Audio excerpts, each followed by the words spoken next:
तो ये मैंने कप्तान को लेकर के बना दिया है। एक गोल्डन वीडियो आप इसे मान सकते हैं, जो कि आपकी काफ़ी हेल्प करेगी जीएल से लेकर के एसएल तक में, क्योंकि सबसे महत्वपूर्ण होता है कप्तान और वाइस कप्तान।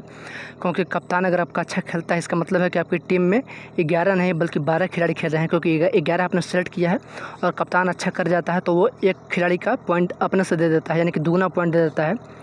तो ये वीडियो मैंने बना दिया कि कप्तान वाइस कप्तान कैसे करें। अगली स्पेशल वीडियो आने वाली है जिसमें आपको ये बताया जाएगा कि ड्रीम टीम का सिलेक्शन कैसे करें, ड्रीम प्लेयर्स का सिलेक्शन करें। तो आप वीडियो में बने रहें, हमारे साथ बने रहें, आपको एक से एक टिप्स। Welcome back. ड्रीम 11 किस्मत का खेल है, पूरी तरह से किस्मत का खेल है, यानी कि बहुत हद तक इसमें किस्मत मायने रखती है, ये तो सब लोग मानते हैं। लेकिन क्या केवल और केवल एक किस्मत का ही खेल है, ऐसा आप मानते हैं? मैं तो नहीं मानता। अगर आप मानते हैं तो क्या आप ऐसी टीम बना सकते हैं? अगर आपकी नज़र में या फिर किसी की नज़र में भी ड्रीम 11 पूरी तरह से किस्मत का खेल है, तो क्या वो ऐसी टीम बना सकता है? ऐसी टीम, क्योंकि टीम तो ऐसी ही बनाई जा सकती है, कप्तान वाइस कप्तान भी है और एक एक्स्ट्रा खिलाड़ी भी है दूसरी टीम का, लेकिन कोई ऐसी टीम बना सकता है या फिर कोई ऐसी टीम बना सकता है? आप इस पर ज़रूर विचार करें। दूसरी अगर बात करें तो क्या कोई ऐसी टीम बना सकता है जिसमें कि मान के चलते कि भारतीय टीम पहले बैटिंग कर रही है, तो 1 से लेकर के अगर 400 रन भी बनता है तो जो भी रन बनेगा वो यही बनाएंगे और जो भी विकेट गिरेगा वो यही विकेट लेंगे। या फिर हम दूसरी तरफ मान लें कि भारतीय टीम पहले बॉलिंग कर रही है, तो क्या पूरा का पूरा बॉलर भारतीय टीम से और बैट्समैन पूरी की पूरी अदर टीम से, दूसरी टीम से लिया जा सकता है? कोई ऐसी टीम बना सकता है? क्योंकि टीम तो ऐसी ही बनाई जा सकती है और ऐसे भी बन रही है। दूसरी ओर बात करें तो मैंने 8 से 9 बॉलर को भर लिया अपनी टीम में, या फिर दूसरे कंडीशन में 8 से 9 बैट्समैन भर लिया अपनी टीम में।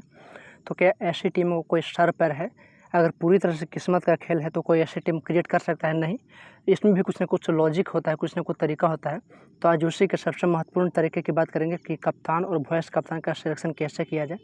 जैसे कोई ऐसी टीम नहीं बना सकता, इस तरह की टीम नहीं बना सकता, वैसे ही बिना मतलब के कोई कप्तान वाइस कप्तान भी नहीं चुन सकता है। तो आज सही तरीका बताऊँगा कप्तान वाइस कप्तान चुनने का। तो आज हम सबसे महत्वपूर्ण बात करेंगे कप्तान वाइस कप्तान किससे कब सेट करना चाहिए, बैट्समैन को कब करना चाहिए। क्योंकि क्रिकेट में 3 फॉर्मेट होता है, ओडीआई, वनडे मुकाबला, टी20 और टी10।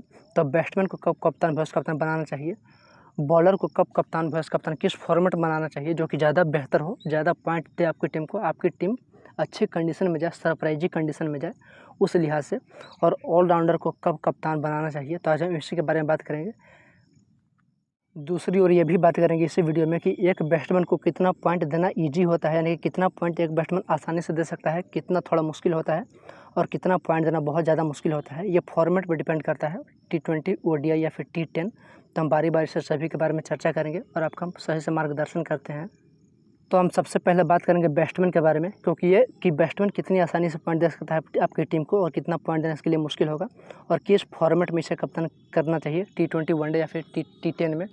तो हम इतना आसानी से समझते हैं कि एक बैट्समैन अगर 1 रन बनाता है तो उसे 1 पॉइंट मिलता है, एक चौका पे 5 पॉइंट, और अगर एक छक्का लगाता है तो 8 पॉइंट मिलता है।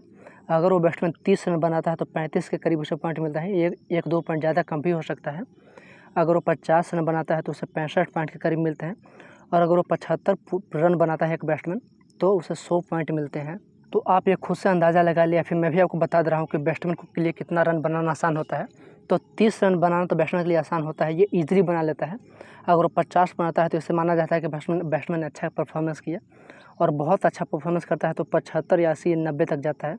तो ये किस फॉर्मेट में आसान है, तो टी20 में तो ये मुश्किल है, ओडीआई में बहुत ही आसानी से उपलब्ध है ये।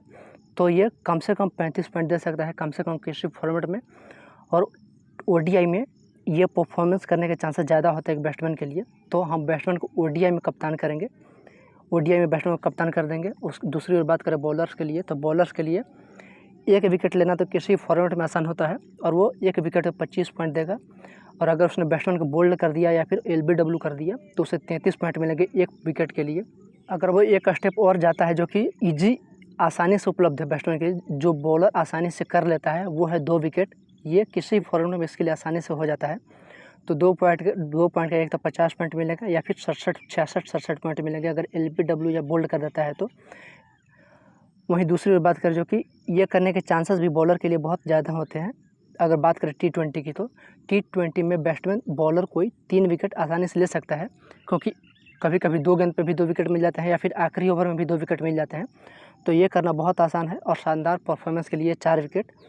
लेकिन अगर देखें तो आसानी से कोई भी बॉलर आपको 50 से 55 60 पॉइंट बड़ी आसानी से दे सकता है।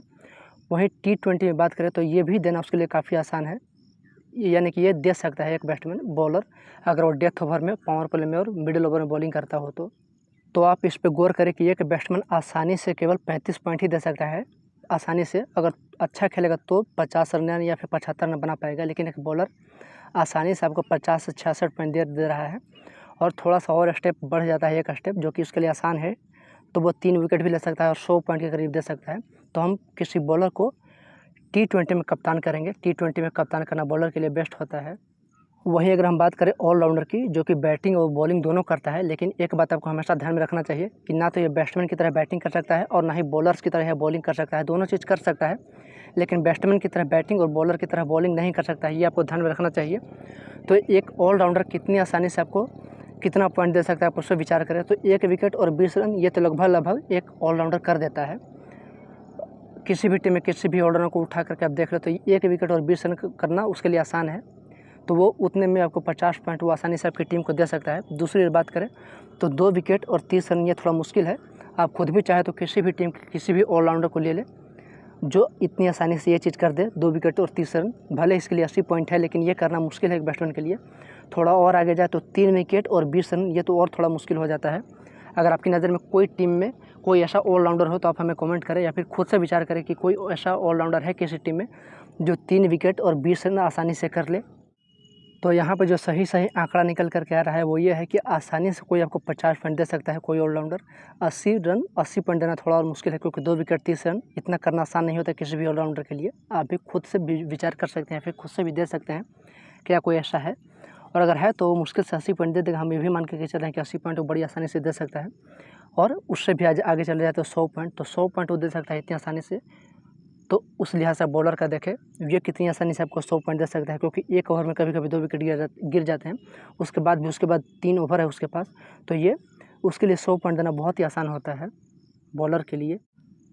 तो ऑलराउंडर के लिए जो सही आंकड़ा निकल कर के आ रहा है वो कितना पॉइंट आसानी से दे सकता है, कितना पॉइंट देना थोड़ा मुश्किल है, तो उस लिहाज से किसी भी ऑलराउंडर को T10 में कप्तान करना ये ज़्यादा फायदेमंद होता है। तो मैंने तीनों को आपको बता दिया। ऑलराउंडर को T10 में, बॉलर को T20 में और ODI में, क्योंकि बैट्समैन थोड़ा समय लेकर के रन बनाता है और पॉइंट इतना ही मिलता है उसे, तो बैट्समैन को ODI में कप्तान करें, ये आपको बेस्ट रिजल्ट देगा कप्तान और वॉइस कप्तान के लिहाज से। वॉइस कप्तान कहने से मेरा मतलब है कि मैंने आपको कप्तानी का चॉइस तो दे दिया कि कप्तान आप कैसे करें, तीनों फॉर्मेट में कैसे करें, ये मैंने आपको बता दिया। वॉइस कप्तान अगर आपको लगता है कि ज़्यादा लोग इसकी तरफ से जा रहे हैं इसके साथ, या फिर इसके साथ कप्तानी में जा रहे हैं, ये अच्छा कर सकता है, तो आप उसे वॉइस कप्तान कर दें। कप्तान का चॉइस मैंने आपको दे ही दिया है, वॉइस कप्तान आप उसे करें जो आपको लगता हो, और अगर नहीं लगता हो तो मैंने आपको बता दिया है कौन कितनी आसानी से कितना पॉइंट दे सकता है, आप उस लिहाज से उसे वॉइस कप्तान कर दें। लेकिन कप्तान उसे ही करें जो मैंने आपको बताया है, तीनों फॉर्मेट में अलग अलग